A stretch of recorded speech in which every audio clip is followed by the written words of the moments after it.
우리 함께 인사 나누시겠습니다. 사랑합니다.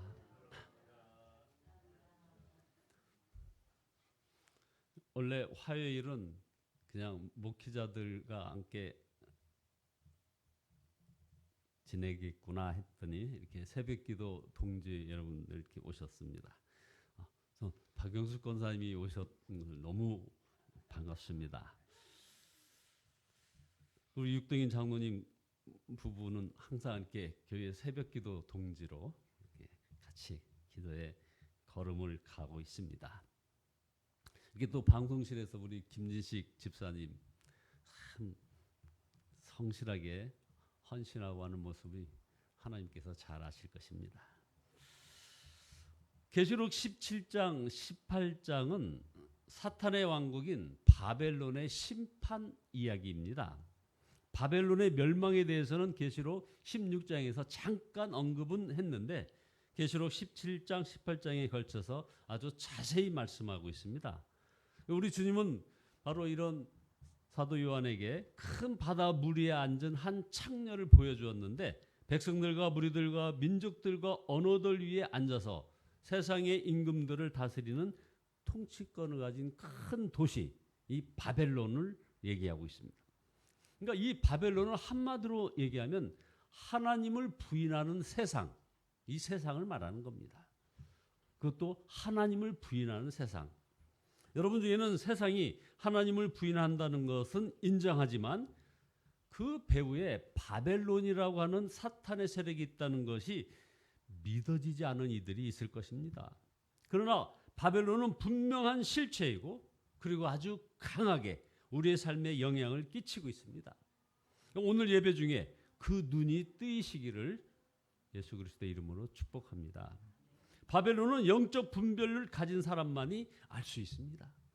계시록 17장 2절 보면 바벨론은 지금 세상 정권들의 보십시오. 지금 세상 모든 정권들, 지구상의 모든 정권들의 보이지 않는 실세, 보이지 않는 실세로서 하나님을 대적하고 권력과 황금 만능주의 그리고 음란과 사치로 사람들을 사로잡고 있다는 것입니다. 성경은 하나님을 떠나 세상을 사랑하는 것을 음행이라고 말씀하고 있는데 지금 세상은 급격히 하나님을 부인하는 세상으로 바뀌어가고 있습니다. 미국과 유럽 등 전통적인 기독교 국가 여지없이 마찬가지입니다. 아니 오히려 전통적인 기독교 국가였기 때문에 그 무너지는 현상이 더 심각합니다. 이제 진화론 그리고 동성애 합법화 하는 이런 기독교적 세계관이 지금 급격히 이런 것들로 인해서 무너져가고 있습니다. 이처럼 하나님을 대적하는 세상은 반드시 윤리적으로 타락하게 되어 있습니다. 심판하시는 하나님을 부인하면 그 탐욕과 음행을 막을 길이 없는 것입니다. 그래서 지금 이 사탄은 가장 효율적인 세상을 지배하는 바벨론적 그런 접근법이 바로 음란의 영으로 접근하고 있습니다. 온 세상을 장악하고 있습니다. 음란물로 인하여 인간성이 파괴되고 가정이 파괴되고 사회가 파괴되고 있음을 그럼에도 불구하고 이게 막을 방법이 없다는 것입니다. 음란이 엄청나게 돈 버는 사업이기 때문입니다. 여러분 중에 은근슬쩍 음란물을 보는 분들 있으십니까? 이것은 사탄에게 힘을 더해주는 것임을 아셔야 합니다. 자, 그럼 두 번째로 이 바벨론의 특징은 교회와 성도들을 무자비하게 핍박한다는 것입니다. 6절에 보면 그리고 나는 그 여자가 성도들의 피와 예수의 증인들의 피에 취하여 있는 것을 보았다고 얘기하고 있습니다. 어느 정도로 성도들을 죽였으면 그 피에 취하였겠느냐. 지금 전 세계에서 가장 핍박받는 종교가 바로 우리 기독교입니다. 주님께서 요한에게 바벨론이 성도들에게 행하는 무서운 악행을 보여주셨을 때 요한은 엄청난 충격을 받았다고 얘기하고 있습니다. 요한이 너무 놀라니까 천사가 왜 그렇게 놀라느냐 하면서 진정시켜야 했을 정도였습니다. 우리도 마찬가지입니다. 마귀의 실체를 보지 못하기에 아무렇지도 않게 사는 것이지 우리들의 영적인 눈이 띄어가지고 이걸 보게 되면 정말 놀랍고 두려워서 정상적인 삶을 살지 못할 지경인 것입니다. 물론 매사에 마귀하라는 것은 아닙니다. 단 눈으로는 보이지 못하는 이 영적 실체가 있음을 알고 우리가 분별하고 살아야 한다는 것입니다. 이 바벨론은 마침내 이제 멸망에 처해질 것을 지금 예고하고 있는 겁니다. 계시록 17장 11절에 마침내 멸망하여 버릴 자라라고 규정을 딱 해버렸습니다.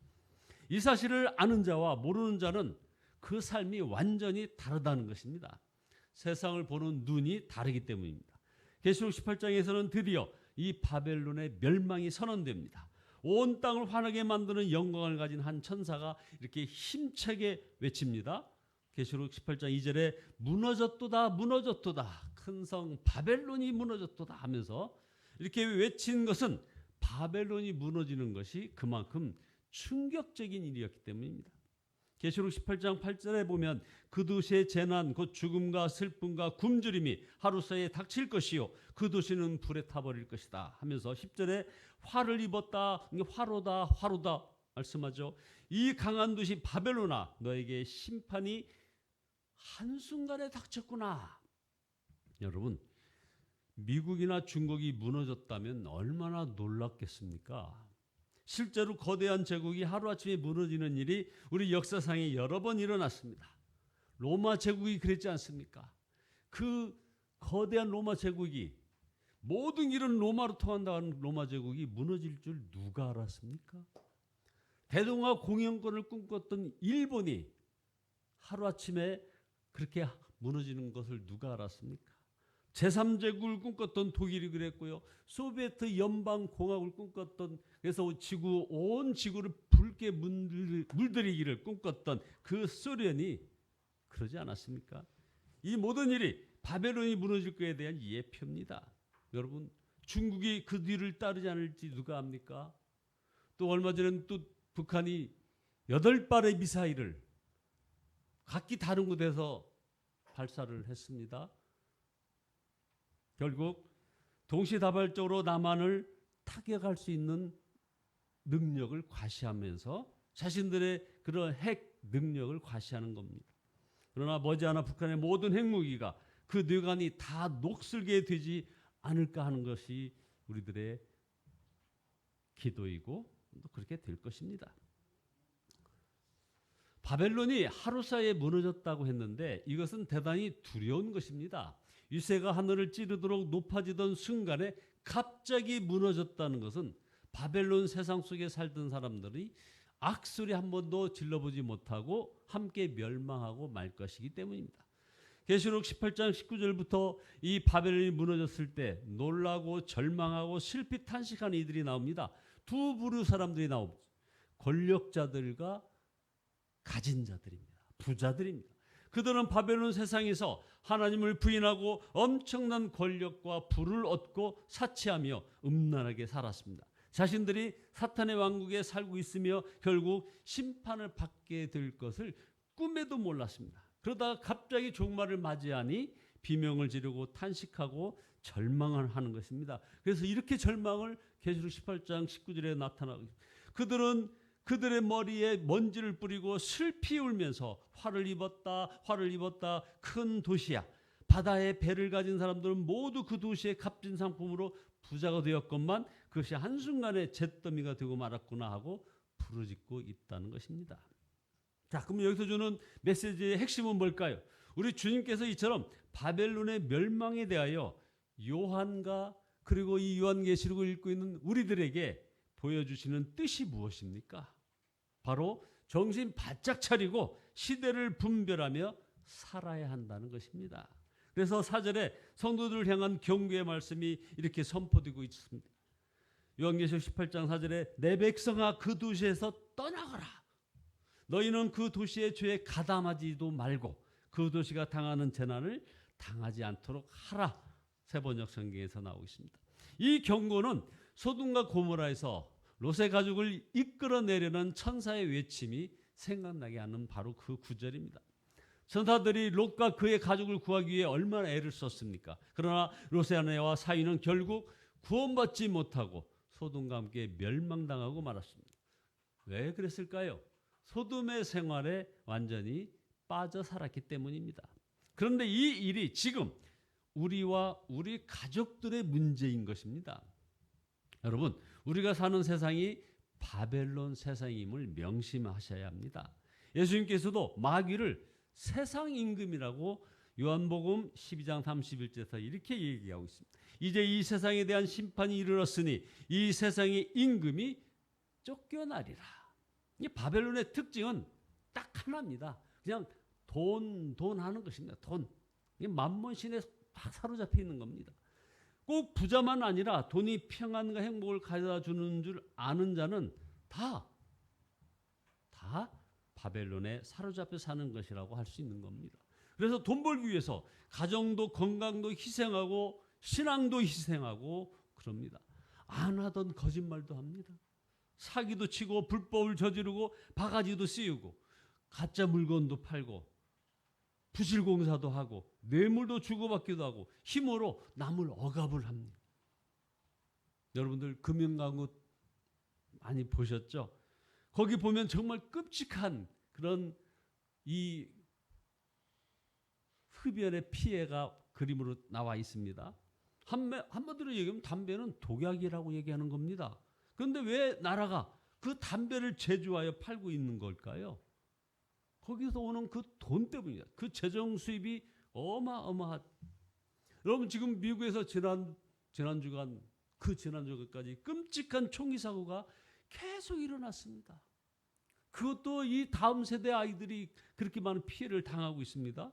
그러면 좀 뭔가 미국의 기독교인들 뭐 하는 겁니까? 수많은 사람이 죽어갑니다. 그래도 총기 규제를 못 합니다. 이들의 어마어마한 그 정치 자금이 그 공화당을 주로 이끌고 있고 민주당도 역시 마찬가지입니다. 이들이 다 공범입니다. 그게 바로 총기협회의 이익 때문에 그들이 하는 그 로비에 정치인들이 이 법률 규제를 못하는 거예요. 여러분 보십시오. 인류는 아직 핵 폐기물을 완벽하게 처리할 기술이 없습니다. 그러나 지금 세계 곳곳에 이 핵 발전소에서 나오는 폐기물들이 얼마나 나옵니까? 왜 계속해서 원자력 발전소를 자꾸 만들고 우리는 또 그걸 수출한다고 난립니까? 다 돈 때문입니다. 이제 인류는 스스로를 멸망시킬 힘을 가지고 있습니다. 이 모든 것이 이 세상이 바로 바벨론에 의하여 지배받고 조종받고 있다는 명백한 증거입니다. 자, 그러면 어떻게 바벨론에서 우리는 떠날 수 있습니까? 우리가 산수로 들어가야 합니까? 아닙니다. 대도시화가 바벨론 세상의 특징이지만 산속이나 광야가 답은 아닙니다. 우리 예수님께서는 광야에서 사탄에게 시험을 받으시지 않으셨습니까? 그렇습니다. 광야에 혼자 있어도 사탄은 시험할 수 있습니다. 우리는 여전히 학교를 다니고 직장도 다니고 사업도 해야 합니다. 그러나 하나님을 부인하는 사상, 성공주의, 물질주의, 음란과 탐욕에 사로잡히지 말라는 것입니다. 우리가 사는 세상이 바벨론이니 정신 차리고 예수 그리스도의 음성에 귀를 기울이고 그리고 주님의 인도하심을 따라 살아야 한다는 것입니다. 계시록 17장, 18장 참 이 두려운 것은 이 영적 실상이 상당히 이 현상이 이렇게 그런데 우리 그리스도인들의 신앙 자세는 어떤 면에서 비참할 정도로 나약하다는 여기 앞에 저는 참 설교를 준비하면서 전율했습니다. 자, 그럼 세 번째 마지막으로 세상이 바벨론이니 이 세상에서 예수님을 믿는 우리는 뭐냐 이겁니다. 우리는 나그네라는 것을 분명히 알아야 합니다. 히브리서 11장 13절에 이 사람들은 다 믿음을 따라 죽었으며 또 땅에서는 외국인과 나그네임을 증언하였으니. 자, 그러므로 우리가 세상에 살지만 이 세상을 사랑하면 큰일이라는 것입니다. 그래서 계속 예수님과 동행하며 살자고 하는 그 말은 아주 이 시대에 가장 필요한 우리들의 그 메시지가 되고 있는 것입니다. 우리가 세상에 살지만 바벨론 세상에 속하지 않으려면 예수님과 동행해야 합니다. 그래서 데살로니가전서 5장 10절에 예수께서 우리를 위하여 죽으사 우리로 하여금 깨어있든지 자든지 자기와 함께 살게 하려 하셨느니라. 어떤 목사님은 신앙생활은 예수님과 함께 배낭여행을 떠나는 것이다 라고 아주 재미있는 표현을 했습니다. 정말 그렇습니다. 예수님과 배낭여행한다고 생각하고 매일매일 예수님만 붙잡고 사는 것이 바로 예수 제대로 믿는 것입니다. 주님만이 이 시대의 영적 실상을 저와 여러분에게 알게 해 주실 수 있습니다. 그래서 이리 오너라, 곧 큰 바다 물 위에 앉은 큰 창녀가 받을 심판을 너희에게 보여주겠다고 계시록 17장 1절에서 말씀하시는 겁니다. 이건 바로 저와 여러분들에게 하시는 말씀입니다. 예수님을 믿었다면 그래서 이런 예수님을 만나야 하는 것입니다. 지금 이 자리에 앉아 예배를 드리고 설교를 듣는 모든 분들은 다 구원받는 자로서, 구원받은 자로서 주님 앞에서 서게 될까요? 하는 이 질문입니다. 그러나 이건 참 마음이 안타깝습니다. 주님께서 우리에게 왜 요한계시록을 주셨을까요? 바로 바벨론과 함께 멸망하지 않는 하나님 나라 백성으로 준비시키기 위함입니다. 그러므로 주님을 갈망하되 앞이 보이지 않는 사람의 그런 심정으로 우리 주님을 찾으셔야 합니다. 죽을 병에 걸리는 사람들, 절병에서 떨어질 위기에 처한 그런 사람의 갈급함이 있어야 한다는 것입니다. 여러분 모두 이제 이 세상에 살지만 오직 예수님과 동행하며 영적으로 이 시대를 온전히 분별할 수 있으시기를 예수 그리스도의 이름으로 축원드립니다. 기도하시겠습니다. 아버지 하나님, 우리 주님은 제 안에 온갖 악하고 부끄러운 것들이 있음을 보여주십니다. 그래서 더욱 회개하며 예수님만 바라보게 인도하시니 참으로 감사합니다. 아버지 하나님, 우리가 얼마나 죄의 공격 앞에 취약한 존재인지 마귀가 오는 사자같이 삼키려고 역사함을 생생하게 느끼게 하시니 감사드립니다. 이제 온전히 그 예수님만 붙잡고 나아가는 저희들 되게 축복하여 주시옵소서. 예수님을 바라보는 것이 저희들에게 절망 아버지 하는 이런 상황이나 절박한 저희들의 마음으로 주님을 바라보며 그래서 아버지 하나며 영적으로 이 시대를 온전히 분별하며 나아가는 저희들 되어지게 복의 복을 더하여 주시옵소서. 예수 그리스도의 이름으로 기도드리옵나이다. 아멘. 찬송가 523장입니다. 523장입니다.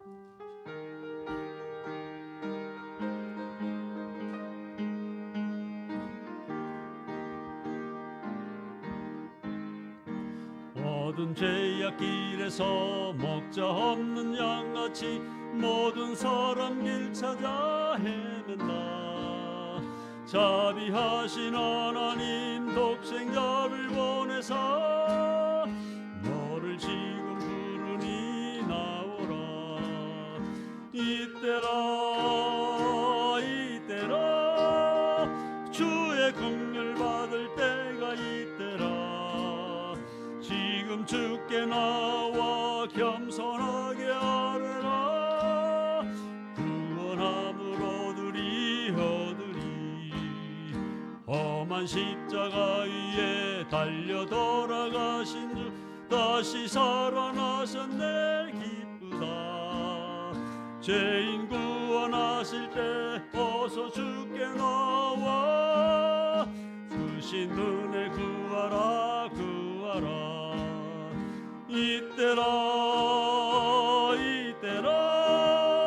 주의 긍휼 받을 때가 이때라. 지금 주께 나와 겸손하게 아뢰라. 구원함을 얻으리 주의 귀한 말씀에 영원 생명 있나니 주님 너를 용서해 주신다. 주가 부르실 때에 힘과 정성 다하여 주의 은혜 받으라 이때라 주의 긍휼 받을 때가 이때라. 지금 주께 나와 겸손하게 아뢰라. 구원함을 얻으리 세월 빨리 흐르고 세상 친구 가는데 너의 영혼 오늘 밤 떠나도 주의 구원 받으면 천국에서 영원히 주와 함께 살리라 살리라. 이때라 이때라 주의 긍휼 받을 때가 이때라. 지금 주께 나와 겸손하게 아뢰라. 구원함을 얻으리 얻으리. 우리 같이 통성으로 기도하실 때요, 먼저 우리가 은표 목사님 오늘 이제 미국 LA로 이동을 하시고 거기에서 미국의 그리스도교회 지도자들과 회의가 있으시고, 그다음에 호프 대학에서 우리 여러 가지 신학 프로그램을 이렇게 협의하고 아마 협약을 하는 그런 시간과 이 한 주간 계속 다른 미국의 여러 교회들을 방문하면서 말씀을 증거하는 일정이 잡혀 있습니다. 그것을 위해서 여러분 기도해 주시고요. 그다음에 감고신 목사님 지금 이제 두통이 어려워서 막 밤잠을 못 자고 그랬는데 그게 이제 다 사라졌고, 그래서 상당히 이제 완전히 회복하는 조짐이 뚜렷한데 하나님께서 빨리 급속하게 치료를 임하게 해달라고 기도하시고요. 황다롱 장로님 위해서 좀 기도해 주시고, 조민종 권사님이 이제 많이 회복되어서 이렇게 교회 새벽 예배에 월수 금께 나오게 됐습니다. 또 감사하고요. 그다음에 김순진 권사님이 지금 병원에 계신데 아마 이번 주까지 있으시면 이제 다 퇴원을 할 그런 상황입니다.